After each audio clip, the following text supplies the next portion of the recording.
kata Rasulullah, bukan golongan aku yang membiarkan kejahatan sifatnya. Langsung atau tidak langsung, kenal atau tidak kenal, setidaknya mengurangi dengan doa. Saya tidak ingin tergolong yang dimaksud Rasulullah itu. Saya ingin menjadi golongan Rasulullah. Oleh karena itu saya membicarakan mengenai kebenaran yang ada dalam perjuangan fafiru ilallah wa rasulihi sallallahu alaihi wasallam. Kalau yang benar ada pengganti. Saya ingin tahu, adakah saat ini seseorang yang mampu membangkitkan kalam batiniah dari kalam lahiriah? Adakah manusia saat ini dalam perjuangan di ranah wakidiyah yang mampu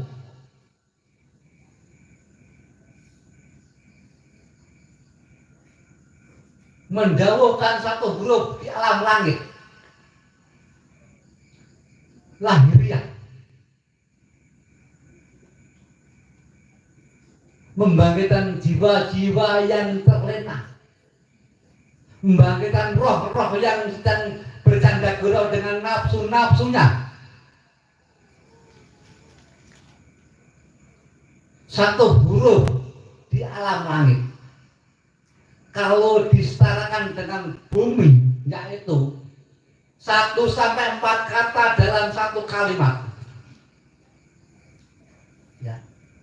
Satu huruf alam langit kalau disetarakan dengan bumi, dengan dunia, 1 sampai 4 kata dalam kalimat.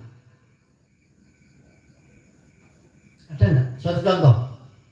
Hadirat mau kita menjaga. Kita baca Allahumma ya wahid ya ahad dan seterusnya. 1 Allahumma ya wahid ya ahad ila akhir itulah.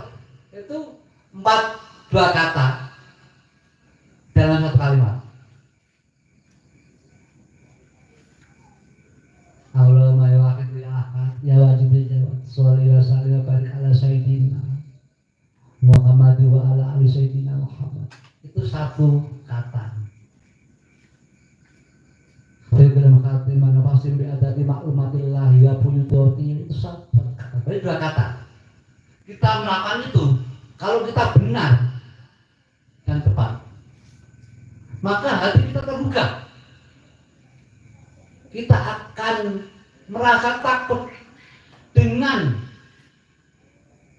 kemarahan Allah Subhanahu wa taala. Kita akan merasa takut tanpa syarat dari Rasulullah SAW. Adakah sekarang orang bisa menciptakan satu huruf dalam langit membangkitkan rasa seperti itu? Saya yakin tidak ada, kecuali beliau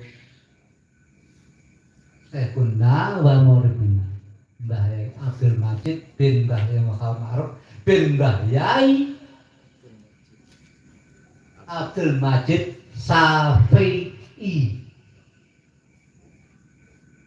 Tidak ada. Maka dari itu, marilah kita melakukan apa yang telah dicanangkan Mbah Yai. Jangan sampai kita melakukan yang tidak sesuai apa yang dikenal Mbah Yai. Terus kalau kita mendengar bahwa mati Mbah Yai wis mati gak iso, udahnya akhirnya. Mana ada? Tidak ada. Sama dengan kita meyakini Islam agama kita, meyakini Rasulullah Nabi kita. Kalau Rasul mati apa diganti Nabi Abu Bakar? Kan enggak. Tetap Nabi Muhammad Sallallahu Alaihi Wasallam Sohibus Syafaat. Karena Nabi 1, Mu'alif 1, dan dan berat semua adalah mu'alif sebagai kubul aktob di dalam ranah perjuangan fafiru ilallah wa rasulihi sallallahu alaihi wasallam. Dan saya tidak membahas ranah yang lain di luar akidiyah. Maaf, saya tidak membahas ranah di luar akidiyah karena bukan hak kita dan bukan ranah kita membahas yang lain.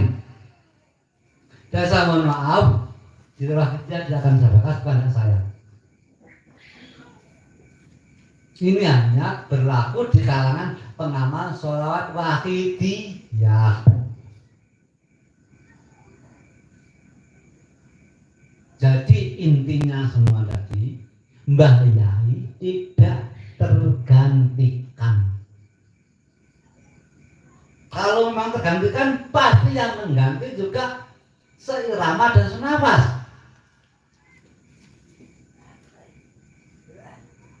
Aneh. Saya berbicara tidak perlu menyebutkan golongan mana, bendera mana. Ada ya Sayyidi, ya Romo, Yai, titik.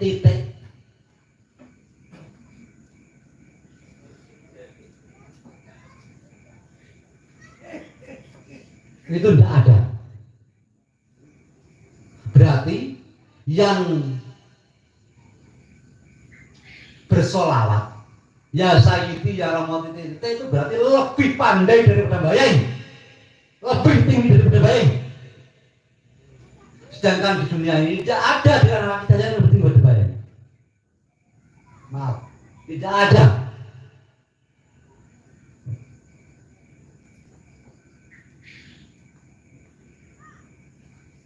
Kalau nggak percaya, akan saya panggil seseorang. Bagaimana pengamal yang tidak mulia pada Mbah Yai? Maaf, para boten kula nyuwun nyanyi. Nyerapun para boten. Yai, nyerapun Yai. Nyawasuki. Acare sebagai sohibul hajat para boten. Nggih nyuwun sewu, jemaah yang terhormat. Foto kumoi-moi.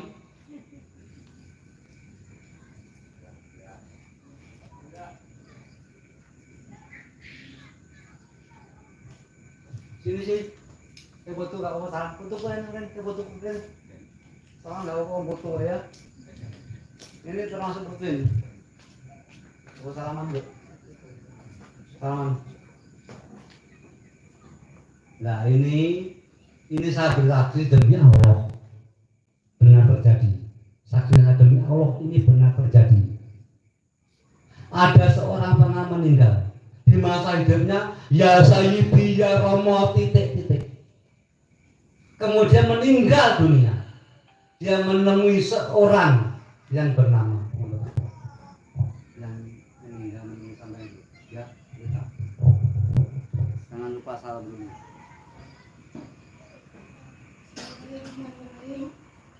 Agak keras yang keras. Cerita aja yang meninggal sampai itu. Semoga apa yang akan saya sampaikan.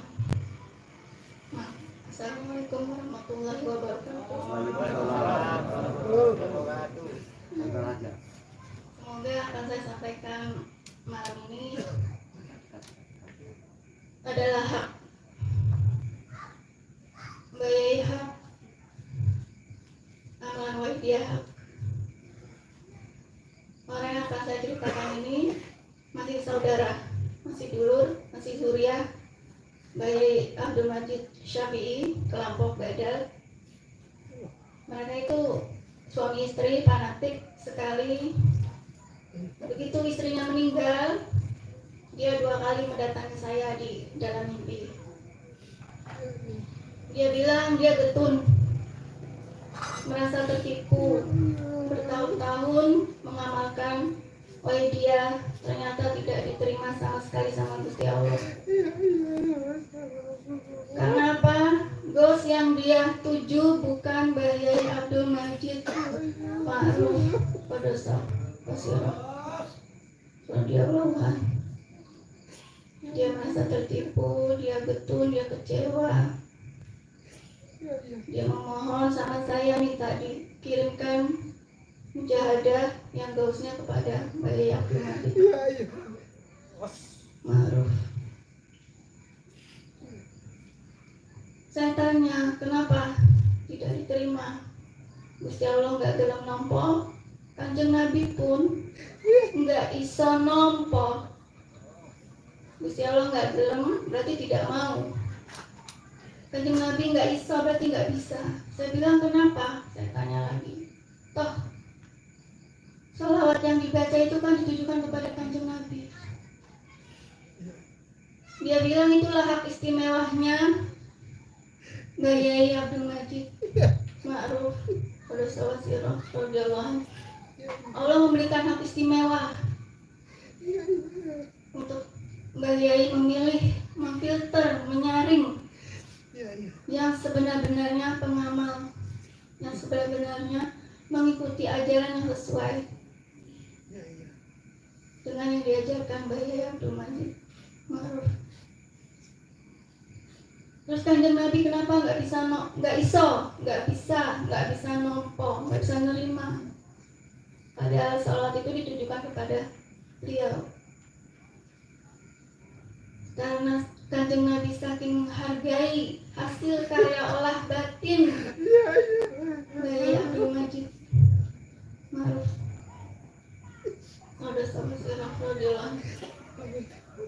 Seorang Kanjeng Nabi aja menghargai. Kenapa kok kita yang bukan siapa-siapa malah seperti menyelingkuhi Mbak Yai dengan menyebut gos yang lainnya, sedangkan gos itu tidak diwaris, tidak diturunkan ke anak cucu. Begitu yang saudara saya itu bilang. Dan saya di situ pun diperlihatkan keistimewaan Mbak Yai. Alhamdulillah diberi penglihatan tersendiri. Terus dia bilang katanya suruh ngomong suaminya. Iya, dia bilang suruh pesan kepada suaminya, percuma mengirimkan dia amalan mujahadah itu, semuanya nggak keterima. Terus saya tanya, apa dia kecewanya kan menyalahkan saya sama suami saya, kenapa nggak memberitahukan dia yang sebenarnya gosnya. Ya saya bilang suami saya nggak kurang-kurang mengingatkan. Terus katanya dia juga ditemui sendiri sama Mbak Yai. Akhirnya dia mengakui bahwa dia itu ngarang, bertemu Mbak Yai itu ngarang, berani untuk ngapusi. Waktu itu saya sempat dilema waktu dia meyakini bahwa bosnya Mbak Latif, terus bosnya ganti Gus Fikri. Saya sampai berpikir, apa Mbak Yai yang menemui saya ini palsu? Saya sampai sempat berpikir seperti itu. Tapi begitu Abah memberitahukan, Mbak Yai itu tidak bisa dimendo-mendokan atau ditirukan dengan siapapun, karena Mbak Yai itu Qabu Rasul. Di situ saya yakin, seyakin-yakinnya dan tenang kembali. Terus yang itu yang tambahan cerita, katanya dia kalau kan Mbak Yai itu dapat privasi. Iya. Terus cerita kamu lagi, singkat aja. Hak istimewanya Mbak Yai itu diperlihatkan setiap pengamal YD itu Mbak Yai yang sebenar-benar, yang sejati mengikuti ajaran Mbak Yai. Mbak Yai berani menjamin sampai akhirat. Ibaratnya kita memegang kartu ini, kartu free pass. Kita bebas kisah, tidak perlu mengantri seperti yang lain-lainnya membaca salawat yang biasa-biasa itu. Antriannya sangat-sangat panjang, kita nggak bakal sanggup jika harus mengantri seperti itu. Terus kalau kita tidak pengamal dan membayar ditolak Allah, kan itu? Iya. Ya, kalau sudah ya sudah. Ampun. Ya, salam aja. Mohon maaf. Mohon maaf kalau mungkin perkataan saya ada yang merasa tersakiti atau merasa terhina, tapi kenyataannya seperti ini. Saya harus menyampaikan yang sebenar-benarnya dan sehak-haknya. Mbak Yai tahu hati-hati kalian semua.